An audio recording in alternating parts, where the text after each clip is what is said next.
Assalamualaikum warahmatullahi wabarakatuh.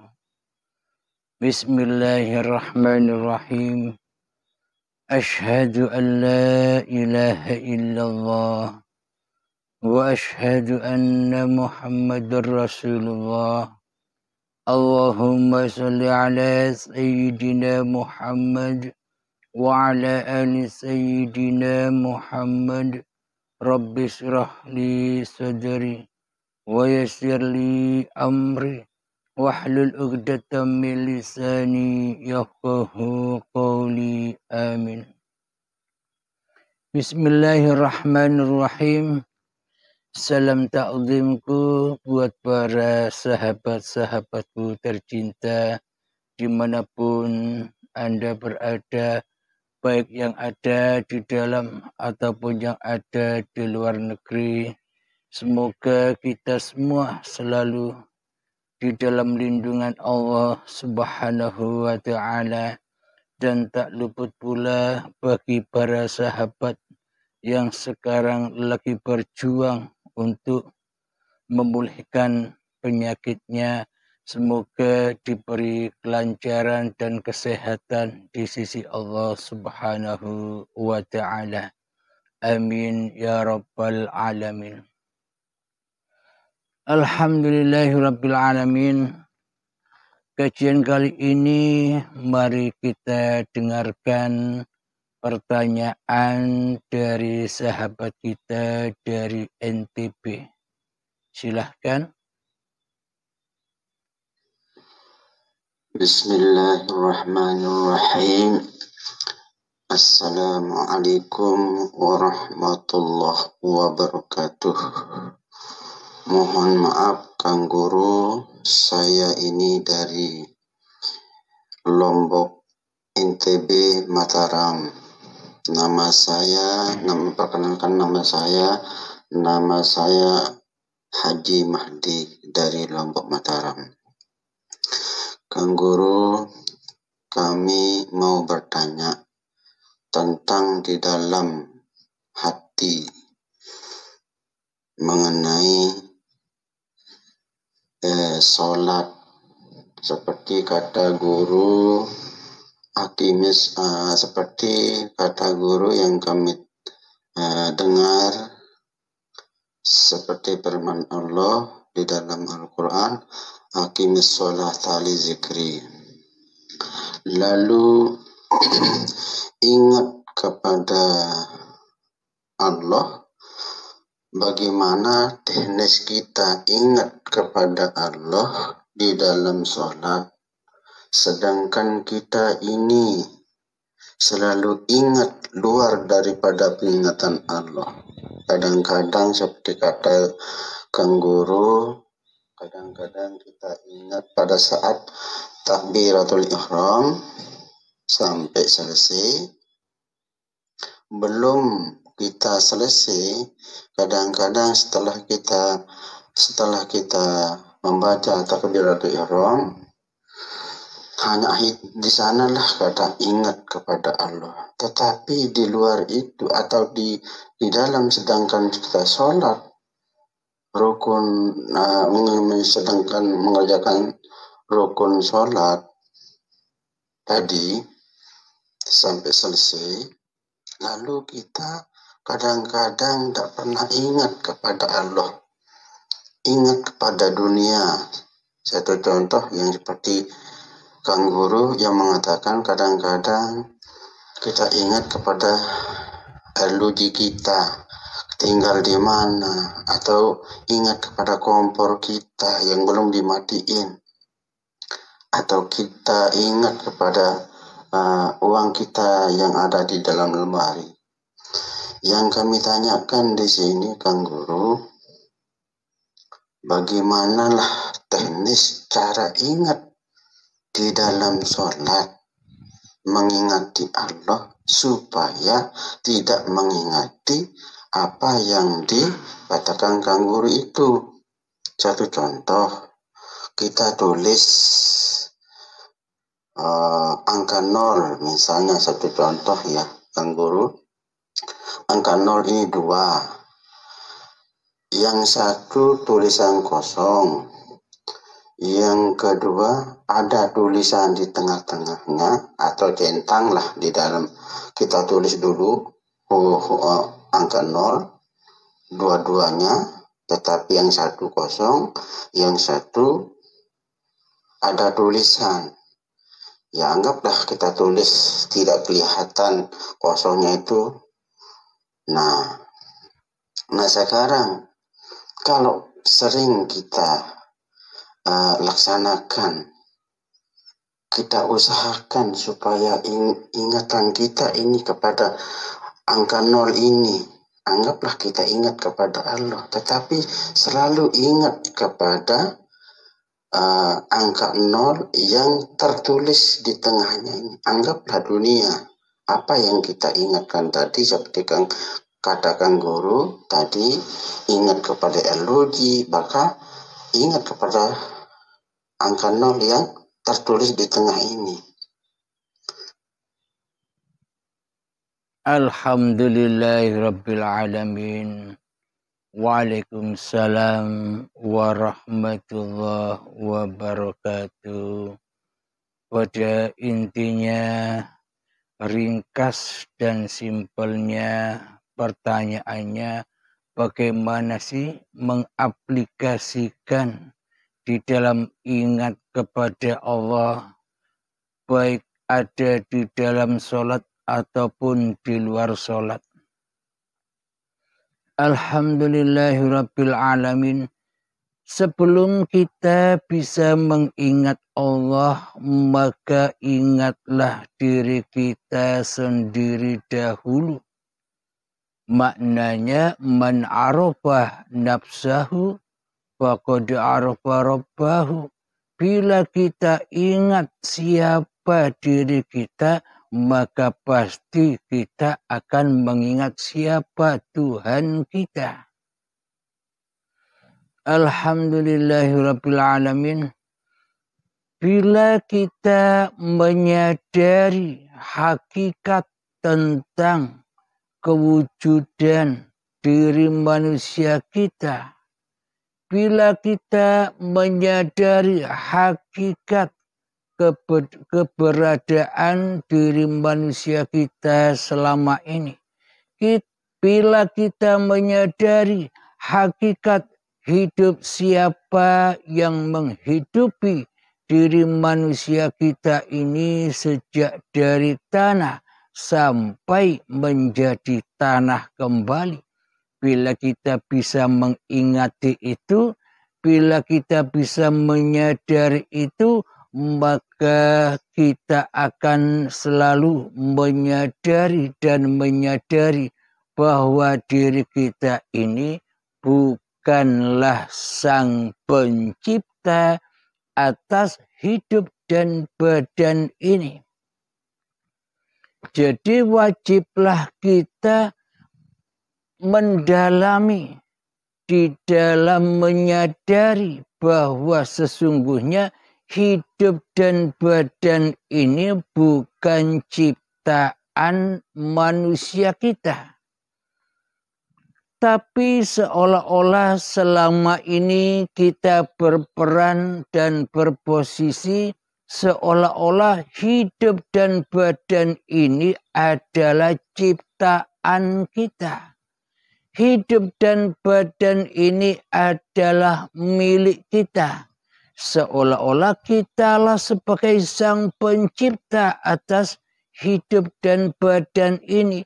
Lalu mana mungkin kita bisa mengingat Allah, zat yang menciptakan hidup dan badan ini, sementara di dalam hati kita selama ini menyerupai Allah. Selama ini kita menyerupai Allah tidak sadar. Selama ini kita berposisi sebagai Allah, tapi tidak sadar. Selama ini kita berposisi menjadi Tuhan, atas hidup dan badan ini. Tapi kita tidak sadar. Selama ini kita mentuhani segala aktivitas-aktivitas di dalam kehidupan ini. Tapi kita tidak menyadari. Selama ini seolah-olah kitalah yang mentuhani, yang berkuasa atas sholat, atas ibadah, atas apapun yang kita lakukan. Selama ini kita tidak menyadari bahwa sesungguhnya kita ini makhluk. Bagaimana mungkin kita bisa dikatakan sudah bertuhan, sementara di dalam hati kita tak ada Tuhan. Sementara di dalam hati kita gaib Tuhannya. Lalu bagaimana mungkin kita dikatakan sudah bertuhan, sementara tak ada Tuhan di hati kita, kecuali diri kita sendiri selama ini.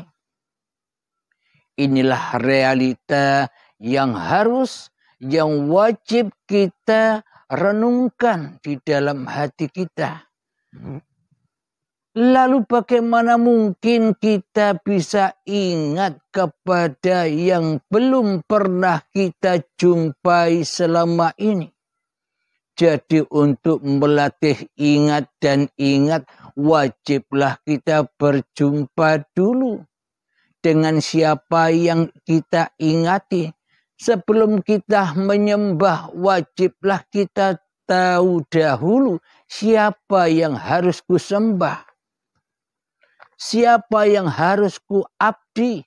Siapa yang harus ku hadap di dalam hatiku ketika aku menyembah, aku mengabdi, aku sholat, aku ibadah. Jadi sebelum kita tahu kepada siapa yang harus kita ingati, bagaimana mungkin kita bisa ingat kepada hal-hal yang asing bagi kita selama ini. Yang ada di dalam hati kita selama ini kan hanyalah dunia. Hanyalah makhluk yang seolah-olah punya gelar sendiri. Makhluk seolah-olah yang punya kuasa sendiri-sendiri. Makhluk yang seolah-olah punya hidup sendiri-sendiri.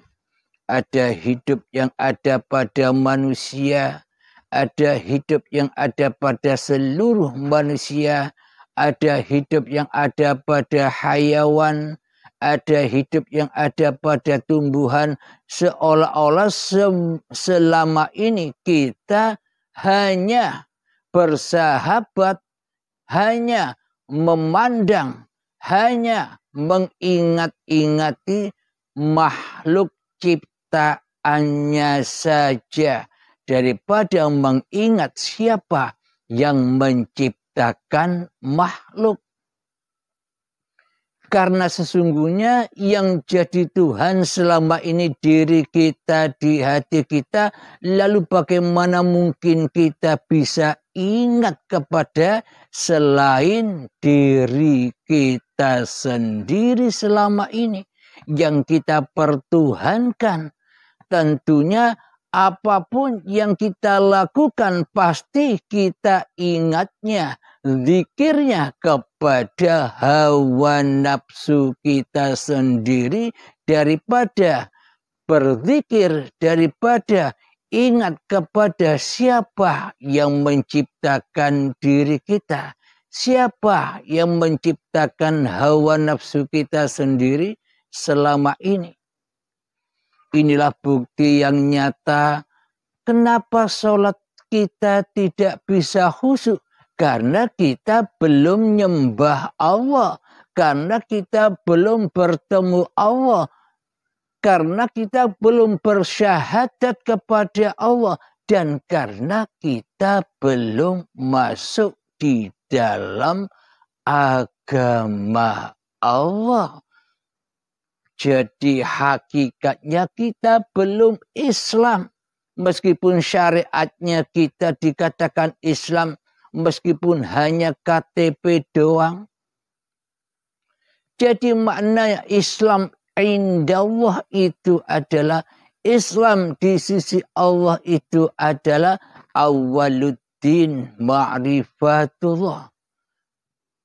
Jadi agama yang dimaksud, agama di sisi Allah itu ya mengenal Allah.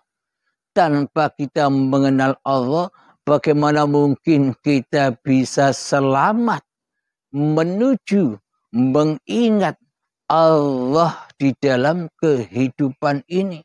Apalagi di dalam sholat.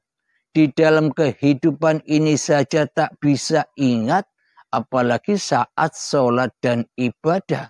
Pasti yang dipertuhankan di dalam hati kita ya diri kita sendiri yang merasa berkuasa atas segala aktivitas yang kita kerjakan.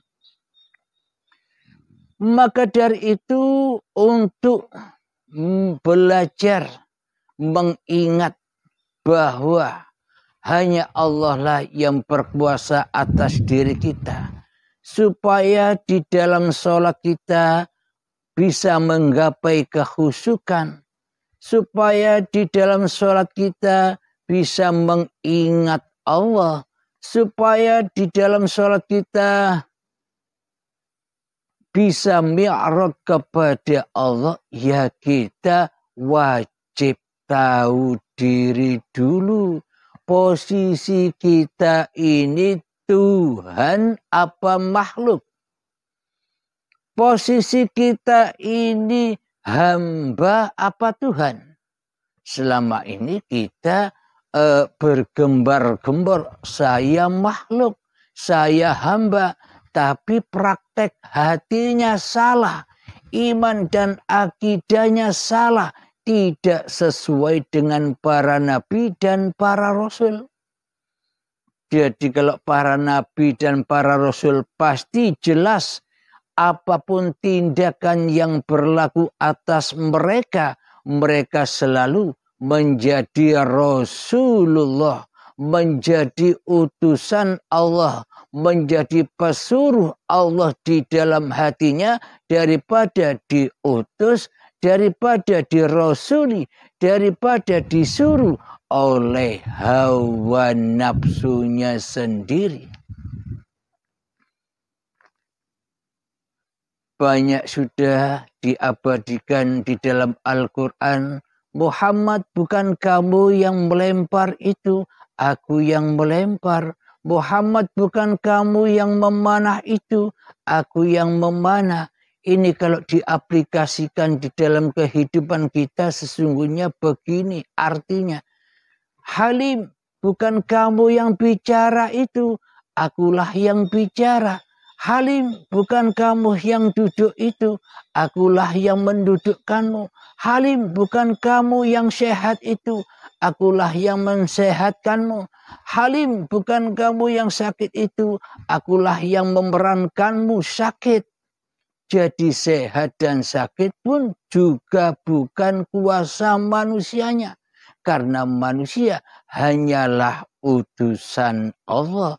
Karena manusia hanyalah Rasulullah yang mana harus terima ing pandum di dalam kodok dan kodarnya Allah. Terima ing pandum di dalam ketetapan Allah. Alhamdulillahirabbil alamin. Jadi untuk mengaplikasikan itu semua belajar dan belajarlah mengheningkan cipta-cipta manusia kita di hati kita. Maknanya kita harus menanggalkan, kita harus memotong, kita harus memenggal syariat-syariat manusia kita. Maknanya harus memenggal, memutus saluran-saluran syariat manusianya hingga menjadi syariat Tuhannya. Kita memutus kekuasaan manusianya hingga menjadi kuasanya Allah. Kita memutus kewujudan manusianya di hati kita agar menjadi wujudullah. Kita memutus kehidupan manusianya di hati kita agar menjadi uripe Allah. Jadi berlatih dan berlatih. Contoh berlatihnya begini. Saat kita duduk ini, di dalam duduk kita berlatihlah masuk ke dalam diri kita, khusyuk di dalam duduk kita. Maknanya khusyuk itu adalah ketika kita sudah berani mati, ketika kita sudah rela mati, ketika kita sudah ridho mati, mempersembahkan kembali kehidupan ini. Hidup dan badan ini hanyalah ini wajjahtu wajhiya lilladzi fataras samawati wal ardh. Jadi persembahkan kembali hidup dan badan ini, wajah kita ini hakikatnya ya wajahnya Rabbul Alamin. Maknanya bukan seperti wajah kita ini Rabbul Alamin. Maknanya kita dan seluruh alam semesta inilah yang dimaksud wajah Rabbul Alamin. Kewujudan alam semesta ini dikarenakan kewujudan Rabbul Alamin. Sama halnya ketika kita bisa melihat segala sesuatu yang ada di area kita berada. Ada tumbuhan, ada bebatuan, ada rumah, ada masjid, ada jalan, ada tanah, ada langit, ada matahari. Semua itu wujud karena diwujudkan oleh hidup yang menghidupi Abdul Halim ini. Bila tak ada hidup yang menghidupi Abdul Halim, maka tak mungkin Abdul Halim bisa mewujudkan, bisa menyaksikan apa yang dilihatnya. Takkan mungkin Abdul Halim bisa mendengar apa yang didengarkannya. Suara burung berkicau dengan merdunya. Maka dari itu, inilah kenyataan bahwa hidup itu yang paling wujud atas segala sesuatu. Karena dengan wujudnya uripe Allah lah, karena dengan hiduplah maka terwujudlah segala sesuatu. Tanpa adanya hidup maka tak akan terwujudlah segala sesuatu. Maknanya di dalam belajar ini kita belajar memasrahkan, mempersembahkan, mengabdikan amanah-amanah hidup dan badan ini kepada penciptanya. Kita harus belajar rela. Kita wajib belajar ridho bahwa sebenarnya hidup dan badan ini bukan milik dan kuasa Abdul Halimnya. Itu yang harus kita latih, itu yang harus kita tekankan. Jadi selama hidup ini masih diakui sebagai hidup dan badan Abdul Halimnya, selamanya kita takkan pernah bisa mengingat Allah. Selamanya kita takkan pernah bisa menyembah kepada Allah. Bagaimana mungkin kita bisa menyembah Allah sementara Allah sudah tersekutukan di dalam hati kita dengan kewujudan diri manusia kita di hati kita. Maka ketika Allah belum jadi Tuhan di hati kita, maka ketika kita masih berposisi sebagai Tuhan di hati kita, selamanya sholat kita, ibadah kita jatuh terbakar di dalam fahsya wal mungkar, jatuh terbakar di dalam hawa nafsu kita sendiri. Kita akui sebagai kita yang berkuasa atas sholat ini. Kita akui sebagai kita yang melakukan sholat tahajud, sholat duha, baca Al-Quran dan sebagainya. Hingga terbakar di dalam hawa nafsu kita sendiri. Lalu mana mungkin kita bisa berharap pahala dan surga sementara kita tidak nyembah Allah? Lalu bagaimana mungkin kita berharap pahala dan surga sementara kita nyembah berhala-berhala hawa nafsu kita sendiri di hati kita selama ini? Jadi harapan-harapan, mimpi-mimpi itu mimpi yang sia-sia saja.